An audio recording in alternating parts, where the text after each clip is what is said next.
શ્રી પ્રભુને પ્યારા શ્રી યમુનાજીના લાડીલા એવા રસિક સત્સંગી વૈષ્ણવોને જય શ્રી કૃષ્ણ। ભગવાનને ચોરી કરવાની કે જરૂર નથી। ભગવાનના મહેલમાં તો दूध दही छाछ घी माखन ने रेलम छेल थी। पर भक्त ऐसा चाहते थे, गोपियां ऐसा चाहती थी कि वो हमारे घर पधारे और चोरी करके खाए। ये भगवान की इच्छा नहीं, गोपियों की इच्छा थी। અને ગોપીઓ તો ડબલ સાઈડ વાળી છે ભાઈ। એને ભગવાનના દર્શન કરવાની બહુ ઈચ્છા હોય। હવે એ જમાનાની બધી સાસુઓ બહુ સ્ટ્રિક્ટ હતી, એવી કઈ ઇઝી ગોઈંગ સાસુઓ હતી નહીં આજના જમાના જેવી। તે જમાનામાં પછી વારંવાર તમે નંદ મહેલમાં દર્શન કરવા જાઓ એ સાસુઓને ગમે નહીં।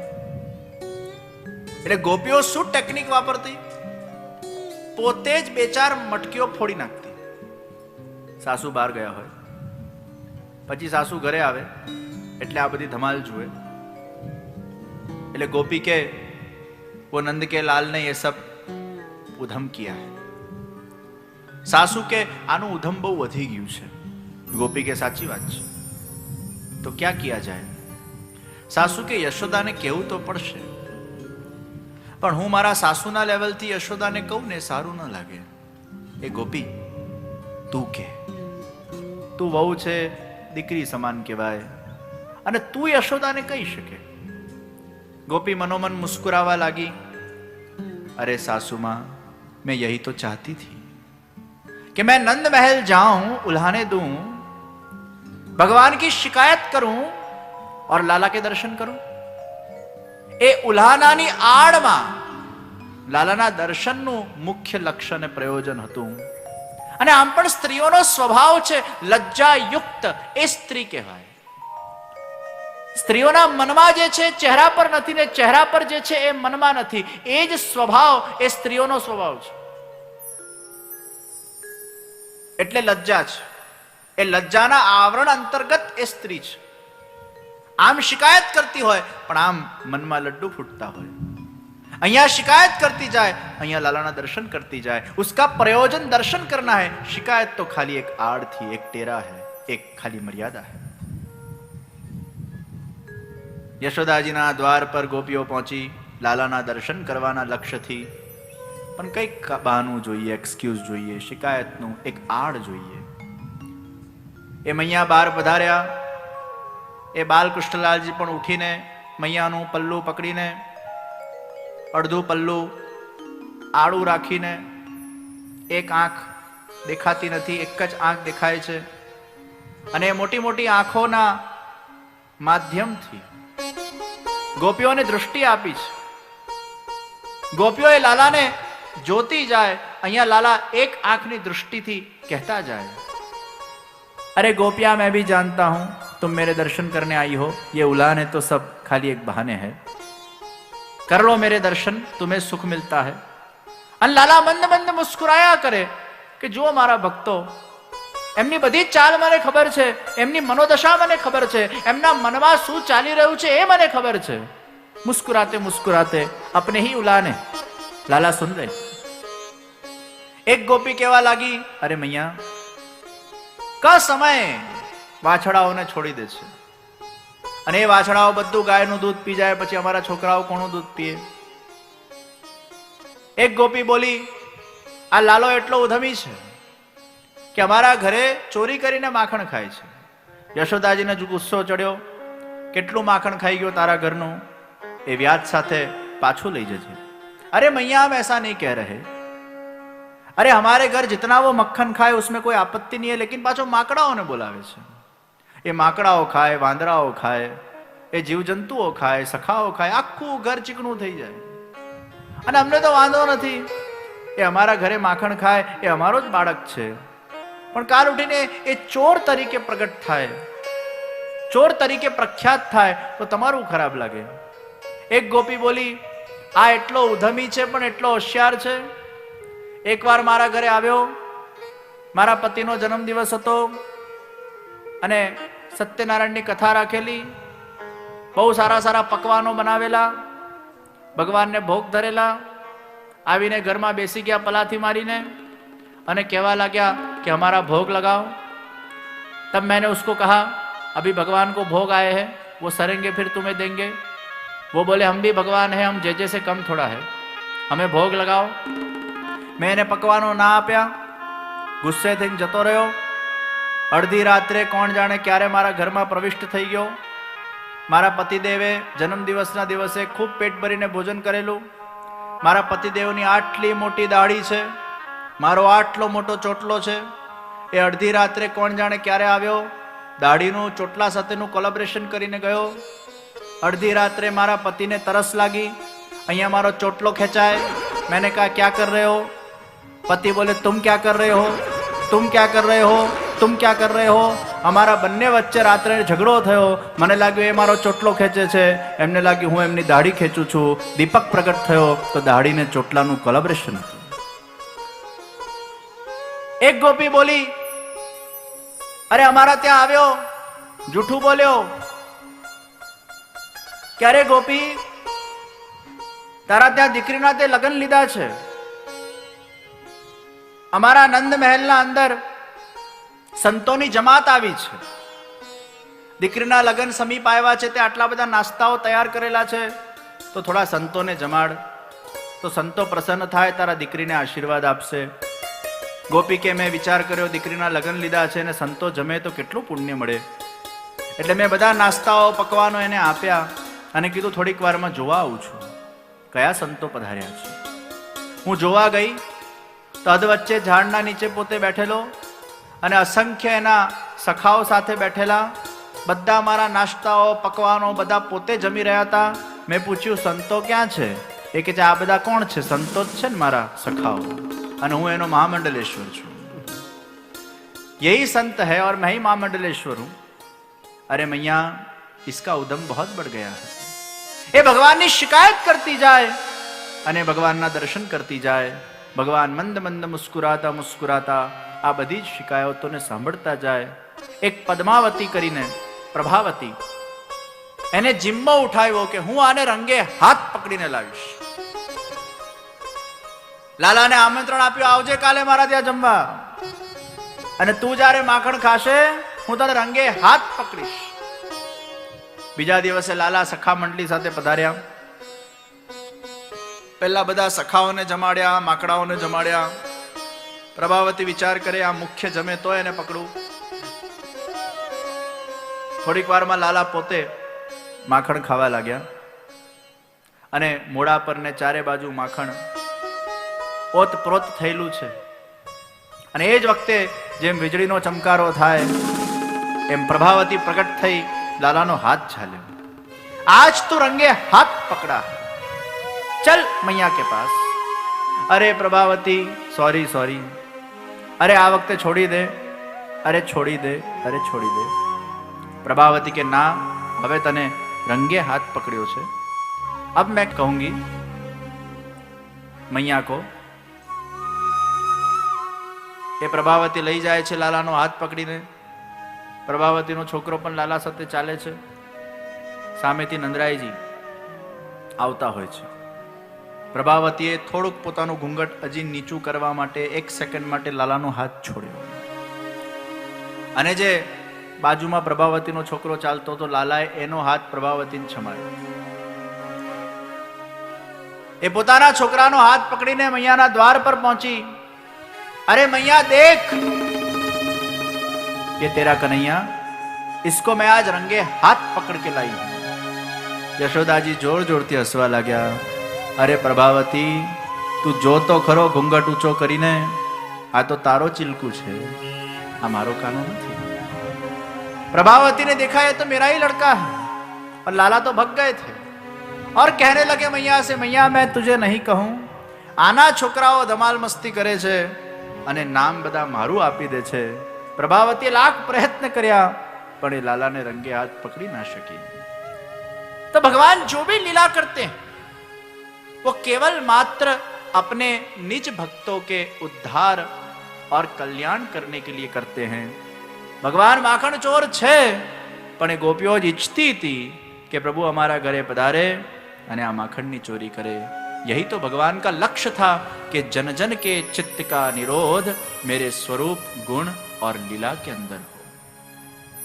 ए भगवाननी दिव्य बाल लीला વ્રજ મંડળના અંદર ચાલી રહી છે અને એકવાર ભગવાને માટી ખાધી અને જ્યાં ભગવાને માટી ખાધી આ વખતે વ્રજ ભક્તોએ સખાઓએ મૈયાને कंप्लेन करी છે। मैया ने कहा लाला तूने माटी खाई। बाजू में बलराम जी उभा है। मैया बलराम जी ने पण पूछवा लाग्या। लालाए धोतिયું ખેંચ્યું बलराम जी નું कि मारी पोल खोली है तो हूँ तमारी पोल खोली दईश कि तमे भांगनी गोटी खाओ छो। बलराम जी विचार करे आना साथे बहु पंगो लेवा जेवो नथी। बलराम जी कहने लगे हाँ ऐसा सुना था इसने माटी खाई है पर मैंने देखा नहीं है, सुना था। ए लाला तूने माटी खाई? ना हम भक्षितवानंब सर्वे मिथ्या विशंसिनः यदि सत्य गिरस्तरहि समक्षम पश्य मे मुखम। ए मैया आ बधा जूठू बोले छे अने विश्वास ना बेसतो होय समक्षम पश्य मे मुखम, मारा मोड़ू खोलीने जोई लो। अहिया महाप्रभुजी सुबोधजी बाबा सुंदर बात करे छे कि लालाए माटी चौक्कस खाधी छे ए सत्य छे, पण लाला के छे मैं नथी खाती ए पण सत्य छे। अहिया लाला कही रह्या छे मैं नथी खाधी ए पण सत्य छे अने व्रजभक्तो कही रह्या छे कि लालाए माटी खाधी ए पण सत्य छे। तो व्रजभक्तो के जे खाधी लाला के छे नथी खाधी ए बन्ने सत्य कई रीते होई शके? त्यारे महाप्रभुजीए सुबोधनीजीना अंदर स्पष्टीकरण कर्युं कि लालाए माटी खाधी पण छे अने नथी पण खाधी। पूतनाना जारे भगवाने प्राणो चूस्या ए प्राणोना साथे अनेक बाळकोने पण भगवाने पोताना अंदर समाहित करी लीधा। ए निर्दोष बाळको जेमना प्राण ए पूतनाए हरी लीधेला ए बधा ज बाळकोने भगवाने पोताना अंदर समाहित करी लीधा छे।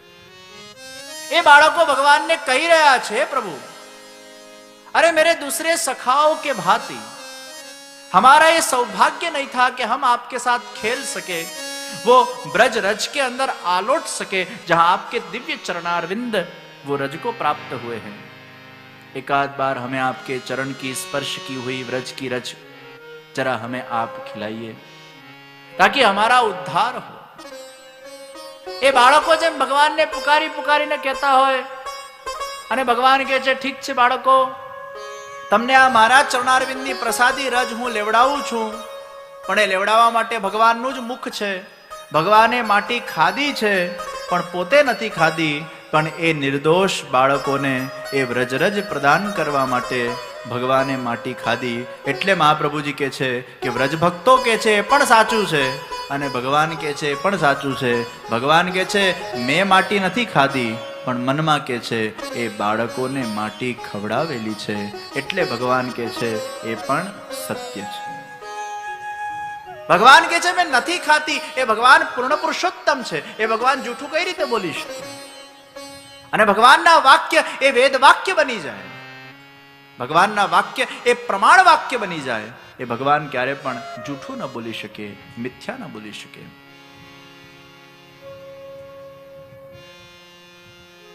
भगवाने मोड़ू खोल्યું, ब्रह्मांडना दर्शन थया अने त्यारे यशोदाजी घबराई गया कि अरे आ बालकृष्णलाल आ तो साक्षात ब्रह्म छे अने आने हूँ फटकारती थी, आने हूँ मारती थी, अरे मैं केटला बधा अपराधों माथे चढ़ावी लीधा, अरे ये तो साक्षात परब्रह्म है। भगवान ना मन में विचार आव्यो, बधो भेद खुली गयो, आखी लीला बगड़ी गई। भगवाने वैष्णवी माया ने बोलावीने कीधुं जा जईने मैया ने लाग, अने वैष्णवी माया जारे मैया ने लागी त्यारे जईने पाछा मैया ए खोवाई गया अने बाल भाव एमना अंदर जागृत थई गयो, पाछा लाला नो कान पकड़वा लाग्या। भगवान कहते मुझे ऐसी मैया चाहिए जो मेरे साथ मातृभाव से मेरी सेवा करे। ईश्वर भाव से सेवा करे ऐसी मैया नहीं चाहिए. અને ઈશ્વર ભાવથી જો સેવન કરાવવું હતું તો પછી મારે અવતાર લેવાની જરૂર શું હતી? તો એમને બે કરી શકતે બધા. તો ભગવાન ઈચ્છતા હતા કે મારા સેવનના માધ્યમથી ભક્તોના અંદર વિવિધ ભાવોનું ઉત્સૃજન કરવામાં આવે. કોઈકને ભગવાને બાલ ભાવ આપ્યો, કોઈકને સખા ભાવ આપ્યો, કોઈકને માધુરી ભાવ આપ્યો, કોઈને દાસ ભાવ આપ્યો. ये अलग अलग भगवान के भाव है. અને એ ભાવ જ્યાં સુધી પ્રગટ નહીં થાય, એ ભગવાન પૂર્ણ પુરુષોત્તમ છે, પણ કૃપા કરીને તમારા ઘરે બિરાજે છે સેવાવા માટે, જેનાથી તમારામાં ભાવ ઉત્પત્તિ થાય. નહીં તો ભગવાનને કઈ ભૂખ તરસ લાગતી નથી, ભગવાનને ઠંડી ગરમી લાગતી નથી. એ તો ઈશ્વર છે. પંચમહાભૂતથી બનેલાનું જેનું શરીર હોય, પ્રકૃતિથી બનેલું જેનું દેહ હોય, એને ઠંડી ગરમી ભૂખ તરસ લાગે. ભગવાન તો આનંદમયી છે. પણ જેમ એ આનંદમયી બ્રહ્મ યશોદાજીના ત્યાં પૂર્ણ રીતે બિરાજમાન થયા, બાલ ભાવે બિરાજમાન થઈને જે યશોદોત સંગલાલિત કૃષ્ણ બનીને એમને જે સેવાનો સુઅવસર પ્રદાન કરે છે, એ જ સેવા પુષ્ટિ માર્ગના અંદર, આપણા ઘરરૂપી નંદાલયના અંદર વલ્લભાચાર્યજી મહાપ્રભુજી જ્યારે આપણા ઠાકોરજી પુષ્ટ કરે છે, ત્યારે એ યશોદાજી અને નંદરાયજી ના ભાવયુક્ત સેવા કરવાનો અવસર આપણને પ્રદાન થાય છે.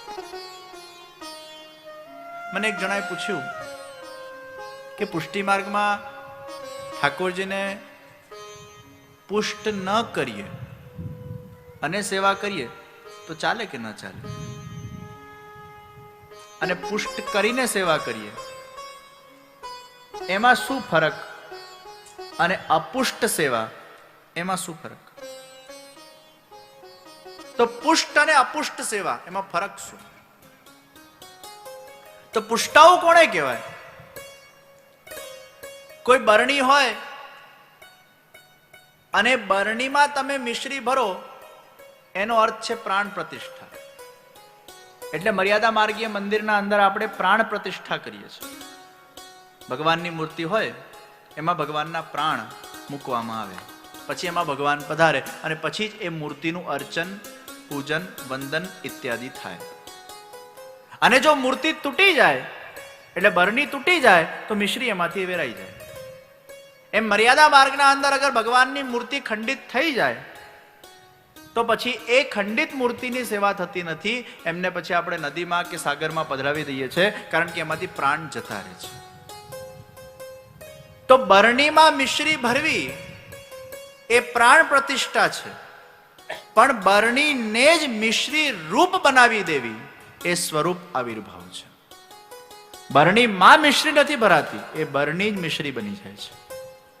એટલે કદાચ એ બરણી મિશ્રી બને અને ખંડિત થાય તો પણ એમાંથી ભગવાનના પ્રાણ જતા રહેતા નથી, કારણ કે એ બરણી રૂપ ભગવાન સાક્ષાત મિશ્રી રૂપ બની ગયા છે. એ સ્વરૂપમાં જ્યાં ભગવાનની આંખ છે, જ્યાં ભગવાનનું નાક છે, જ્યાં ભગવાનના નેત્ર છે, જ્યાં ભગવાનના હાથ અને પગ છે, ત્યાં ભગવાનનો પૂર્ણ સ્વરૂપ આવિર્ભાવ થઈ જાય છે. એટલે કદાચ એ પગ ભાંગે પણ તો એમાંથી ભગવાન ભાંગતા નથી. એ ખંડિત સ્વરૂપની સેવા પુષ્ટિ માર્ગમાં થાય છે, અગર એ સ્વરૂપ આવિર્ભૂત કરેલું છે તો. તો પુષ્ટાઉ અને અપુષ્ટ પ્રાણ પ્રતિષ્ઠા એમાં ભેદ છે. હવે પુષ્ટાઉ અને અપુષ્ટ એમાં શું ભેદ છે? તો કહેવામાં આવ્યું કે તમે અપુષ્ટ ઠાકોરજીની અગર સેવા કરો છો, જેની પ્રાણ પ્રતિષ્ઠા પણ નથી થઈ કે સ્વરૂપ આવિર્ભાવ પણ નથી થયું, તો ભગવાન તમારો ભાવ સ્વીકારે છે. મૌલેશભાઈ અમેરિકામાં રહેતા હોય અને રાજકોટની એમની ઓફિસના અંદર કોઈ વ્યક્તિ આવે અને મૌલેશભાઈના બહુ વખાણ કરે, અને પછી સોનલબેન મેસેજ પહોંચાડે કે ભાઈ આવ્યા હતા, તમારા બહુ વખાણ કરતા હતા, એટલે તમે પ્રસન્ન તો થાવ ને અને નોંધ તો લો ને. તો એ જ છે કે તમે નથી અને તમારી કોઈક સેવા કરે છે, કે તમારા કોઈક વખાણ કરે છે, કે તમારી કોઈ સ્તુતિ કરે છે, તમે નથી ત્યાં, પણ એ સ્તુતિ તમારા સુધી પહોંચે છે. અને એક છે કે તમે ત્યાં સાક્ષાત છો અને તમારા સામે બેસીને પેલો વ્યક્તિ તમારી સેવા કરે અને એ સેવાને તમે ફીલ કરી શકો. એ જે સેવાને તમે ફીલ કરી શકો એને આપણે પુષ્ટાવેલી સેવા કહીએ છીએ, કે ત્યાં ઠાકોરજી સાક્ષાત બિરાજમાન થઈને એના ઘરમાં એને એ સેવ્ય સ્વરૂપે એને સેવાનો અવસર પ્રદાન કરે છે. એ ભગવાનને ઠંડી લાગે, એ ભગવાનને ગરમી લાગે, એ ભગવાનને ભૂખ લાગે, એ ભગવાનને તરસ લાગે, એ ભગવાન સાક્ષાત તમારા ઘરે બિરાજમાન છે. નંદાલયમાં જેમ ભગવાન બિરાજ્યા એમ તમારા ઘરે બિરાજમાન થાય. આ પુષ્ટાવેલી સેવા. અને જે અપુષ્ટ ઠાકોરજી છે ભગવાનનું એક મૂર્તિ છે, અને એના સામે તમે સેવન કરો, સ્તુતિ કરો, પાઠ કરો, એટલે ભગવાન જ્યાં બિરાજતા હશે ત્યાં એ મેસેજ પહોંચે છે. ત્યારે ભગવાન તમારો ભાવ સ્વીકાર કરે છે. અને જ્યારે પુષ્ટ થઈને ઠાકોરજી બિરાજમાન થાય છે ત્યારે ભાવ અને સેવા બંને સ્વીકાર કરે છે. તો એ પુષ્ટિ માર્ગમાં ઠાકોરજીને પુષ્ટાવીને ઠાકોરજીની વિવિધ ભાવે આપણે સેવા કરીએ છીએ. તો બાલ ભાવ, સખા ભાવ, દાસ ભાવ, માધુરી ભાવ. દૂધને તમે ગરમ કરો, થોડુંક ગરમ કરો, એમાં સોંધાસ આવે.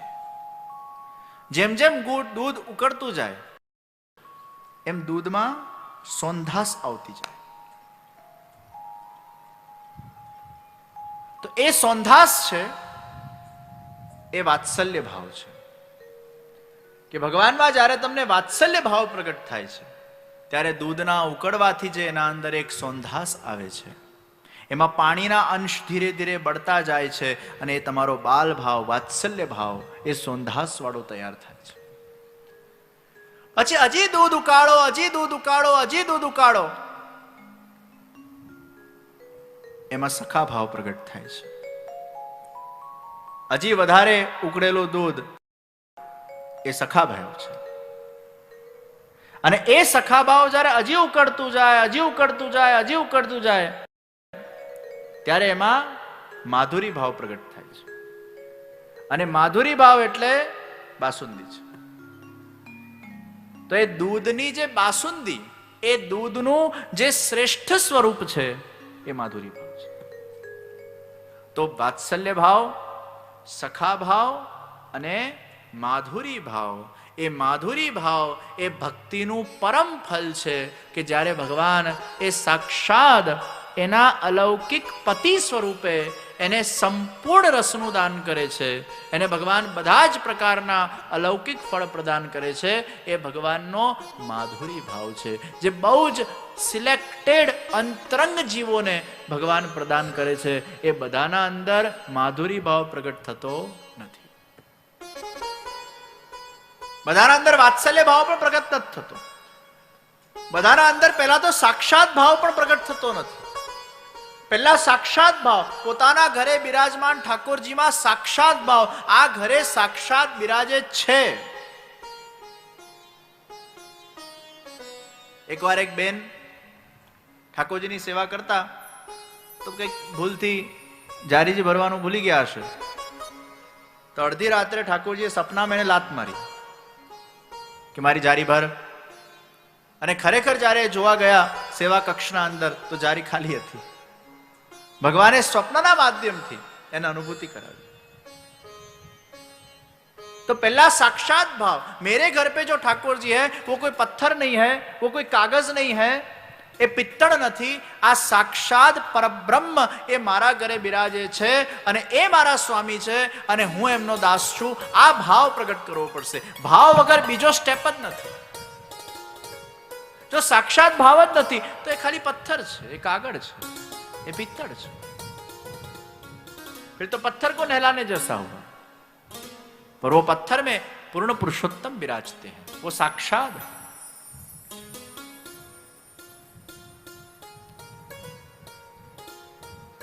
અને એ ભાવ જ્યારે જાગૃત થાય પછી ભગવાન કૃપા કરે અને આ ત્રણ માંથી કોઈ એક ભાવ તમારા અંદર ધીરે ધીરે પ્રગટ થવા લાગે.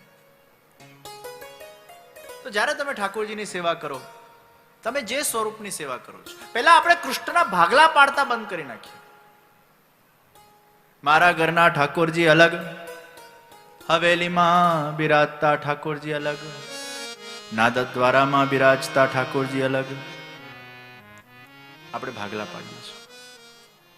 નાથદ્વારામાં જે શ્રીનાથજી બિરાજે છે એ તમારા ઘરે છે, અને તમારા ઘરે જે છે એ નાથદ્વારામાં છે. વરસાદનું પાણી નદીમાં જાય, નદીનું પાણી કેનાલના માધ્યમથી તમારા ઘર સુધી આવે, એમ વરસાદનું પાણી નાથદ્વારાના શ્રીનાથજી છે, નદી એ હવેલીના શ્રીનાથજી છે, અને તમારા ઘરે જે કેનાલના મારફતે જે નળમાં પાણી આવ્યું, જે મૂળ વરસાદનું પાણી હતું પણ એની વ્યવસ્થા તમારા ઘર સુધી ઉપલબ્ધ થઈ, એ જ નાથદ્વારાના શ્રીનાથજી બાબા, એ જ વસ્તુતા એવા જે કૃષ્ણ પરબ્રહ્મ પરમાત્મા છે, એ જ તમારા ઘરે આવીને વિરાજમાન થયા છે. જ્યારે ઠાકોરજીનો આવિર્ભાવ કરવામાં આવે છે ત્યારે એ જ પરબ્રહ્મ તત્વ, એ શ્રી કૃષ્ણનું ધ્યાન અને ચિંતન કરીને એ ભાગવતજીના જે જન્મ પ્રકરણના જે શ્લોકો છે એ શ્લોકોનું ગાન કરીને વલ્લભકુલ દ્વારા એ ઠાકોરજીના અંદર એ પરબ્રહ્મ તત્વનું એમાં આવિર્ભાવ કરવામાં આવે છે. તો ये कृष्ण जो तुम्हारे घर पर विराजमान है वो साक्षात है, परब्रह्म है, ये भाव को जागृत करना. तो नाथ द्वारा जाओ ત્યારે એ દર્શન કરવાનું છે, દ્વારકા જાઓ ત્યારે એ જ દર્શન કરવાનું છે,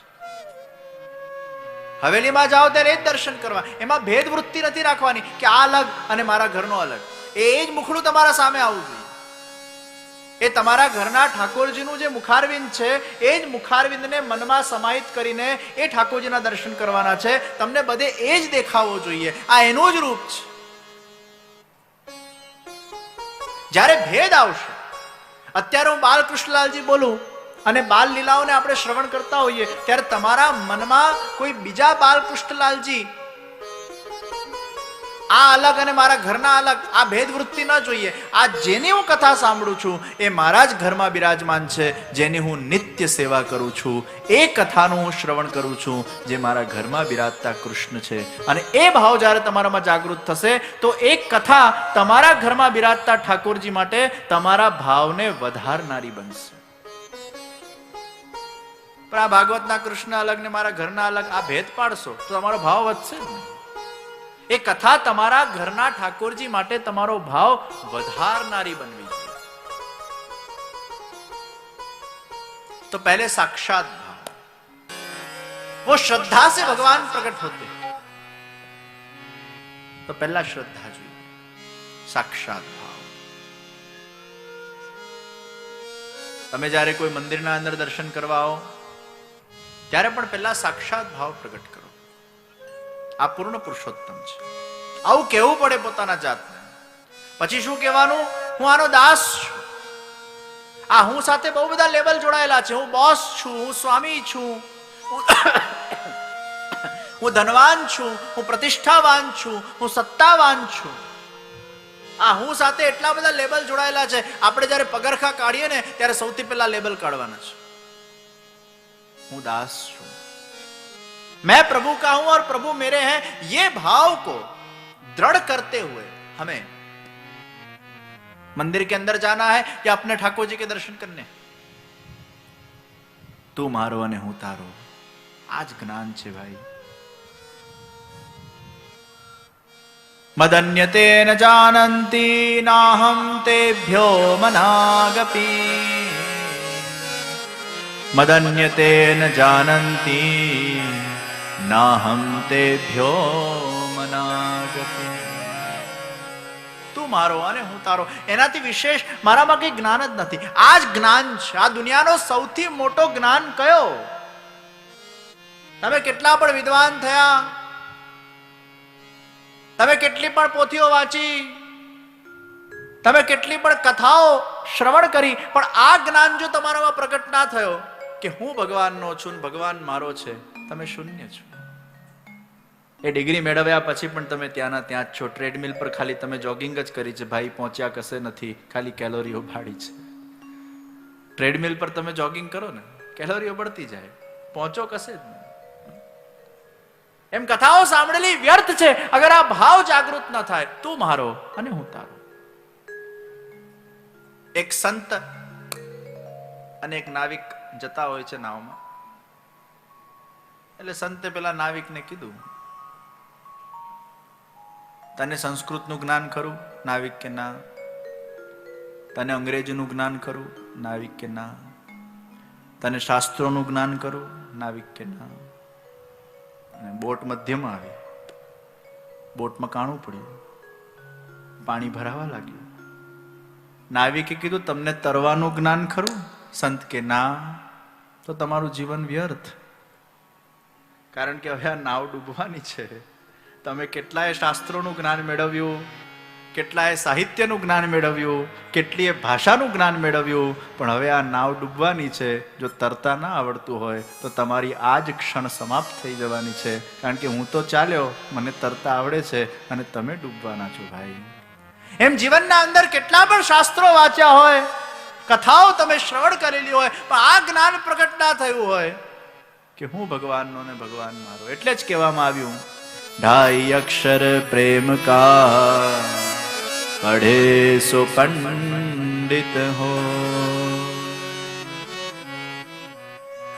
તું મારો અને હું તારો, આ શ્રેષ્ઠ જ્ઞાન છે. આ બધું જ મારા પ્રભુની લીલા છે, આ જ્ઞાન છે. તથૈવ તસ્ય લીલેતિ મત્વા ચિંતામૃતમ ત્યજે. તથૈવ તસ્ય લીલેતિ મત્વા ચિંતામૃતમ ત્યજે. આ જગત એ ભગવાનની ક્રીડા છે, આ જ્ઞાન છે. આ જગતના અંદર હું કેવલ એક નિમિત્ત પાત્ર છું, આ જ્ઞાન છે. આ જગતના તારક, આ જગતના ઉદ્ધારક, મને બનાવનાર એ ઈશ્વર છે, આ જ્ઞાન છે. આ ઈશ્વર સાથે મારો સનાતન સંબંધ છે, આ જ્ઞાન છે. એ ઈશ્વરની ઈચ્છાથી જ આ વિશ્વના અંદર દરેક વસ્તુ થાય છે, આ જ્ઞાન છે. હું તો ખાલી એક પાત્ર ભજવવા આવ્યો છું, જ્ઞાન છે. ભક્તિ કે છે આ બધું ભગવાનનું છે ને ભગવાન કરે છે. માયા કે છે આ બધું તારું છે ને તું કરે છે. આ તારું છે ને તું કરે છે, આ અજ્ઞાન છે. આ ભગવાનનું છે ને ભગવાન કરે છે, આ જ્ઞાન છે. આ જ્ઞાન અગર વ્યક્તિમાં પ્રગટ થઈ જાય છે તો એને કોઈ જાતે પ્રસન્નતા કે શોકમાં એ પડતો નથી. સાક્ષી ભાવ, એ વાદળા જયા કરે છે આકાશના અંદર, પણ એ પોતે એમાં જોડાતો નથી, એમાં લિપ્ત બની જાય છે. આ જ જ્ઞાન છે. અને આ જ્ઞાન જેમાં પ્રગટ થઈ જાય એ વ્યક્તિ દરેક પરિસ્થિતિનો સ્વીકાર કરી શકે છે. ये सब मेरे प्रभु की लीला है. એ કવિએ બહુ સરસ વાત કરી, શ્યામ તારી વાંસળી બનીને વાગવું છે મારે, અરે સુર ક્યારે કયા છેડવા એ જોવાનું તારે. શ્યામ તારી વાંસળી બનીને વાગવું છે મારે. ये ज्ञान है. अरे भगवान मैं तो एक बांसुरी हूं, आप मुझे बजाओ. જે વાંસુરી શરણાગત થઈ જાય છે ભગવાનના દરોષ્ટને, હે શ્યામ હું તો તારો એક વાદ્ય છું, તું મને વગાડ. हे श्याम मैं तो तेरी एक कठपुतली हूं, तुम मुझे नचा. हे श्याम मैं तेरा एक खिलौना हूं, खेल मेरे साथ. બેબી ડોલ સાથે કેવી રમે નાની છોકરીઓ? પછી બેબી ડોલ ને ઘણી વાર આમ મરોડી કાઢે, તોડી કાઢે, હાથના છૂટા કરી નાખે, મુંડી છૂટી કરી નાખે, પછી પાછું ભેગું કરી નાખે. અને બેબી ડોલ બિચારી આમ સહન કર્યા કરે. એ બેબી ડોલ નું એક જ લક્ષ્ય છે, તું રમ મારા સાથે. પણ એ બેબી ડોલ બહુ પે પે પે પે કરે તો બાળકને મજા આવે ના આવે. આપણે આ જગતના અંદર ભગવાનના એક રમકડા થઈને આવ્યા છે ભાઈ. આપણે બધા બેબી ડોલ છે ભગવાનની, એ રમે છે આપણા સાથે, ખેલતે. કોઈક વાર હાથ ભાંગી કાઢે, પગ ભાંગી કાઢે, કોઈક વાર ડિટેચમેન્ટ કરી નાખે, પણ બહુ પે પે નહીં કરવું. भगवान के मजा नहीं आती तारा साथ रमवा में. अरे मैं भगवान का एक खिलौना हूं, भगवान तुम मेरे साथ खेलो, ये ज्ञान है. આટલું જ જ્ઞાન એ વ્યક્તિમાં જ્યારે થઈ જાય છે ત્યારે જગતના દરેક વિષયને, દરેક સિચ્યુએશનને, દરેક પરિસ્થિતિનો એ વ્યક્તિ સહજ સ્વીકાર કરે છે. તો હું ભગવાનનો છું, ભગવાન મારો છે, આ સાક્ષાત ભાવ, આ દાસ ભાવ. અને એનું પહેલું સંસ્કાર જ વ્યક્તિ બ્રહ્મ સંબંધના દિવસે લે છે.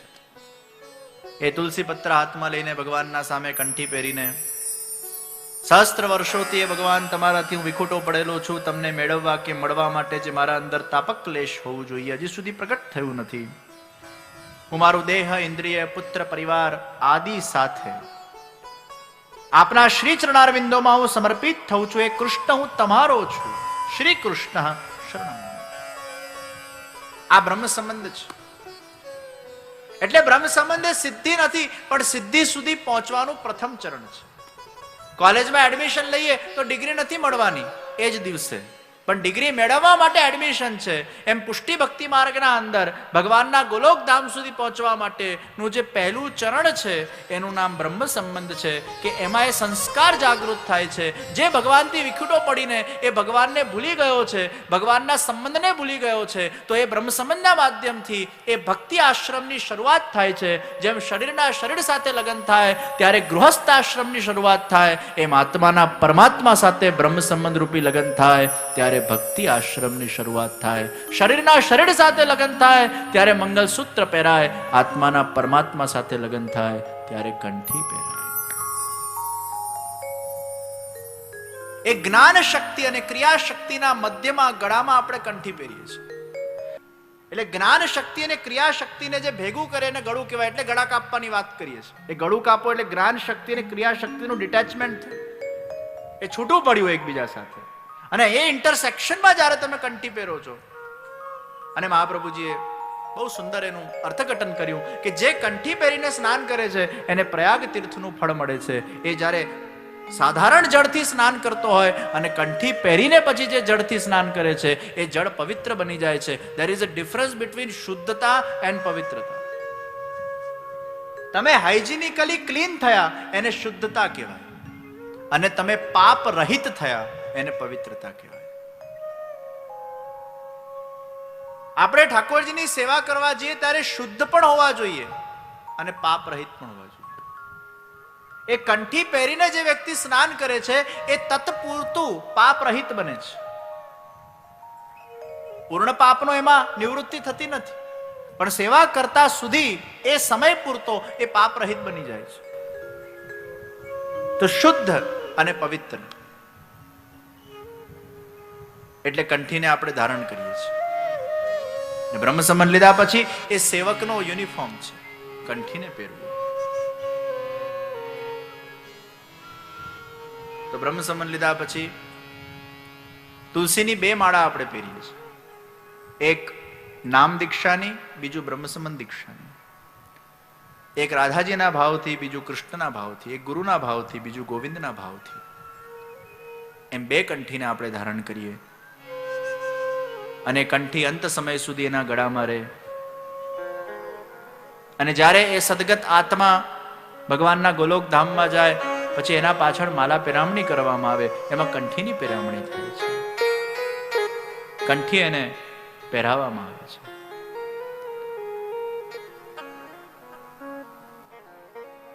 તો આત્માનું પરમાત્મા સાથેનું સંબંધ એ બ્રહ્મ સંબંધ છે, અને એ પ્રથમ શરૂઆત છે. બ્રહ્મ સંબંધ સિદ્ધિ નથી, સિદ્ધિ સુધી પહોંચવાનું પહેલું સ્ટેપ છે.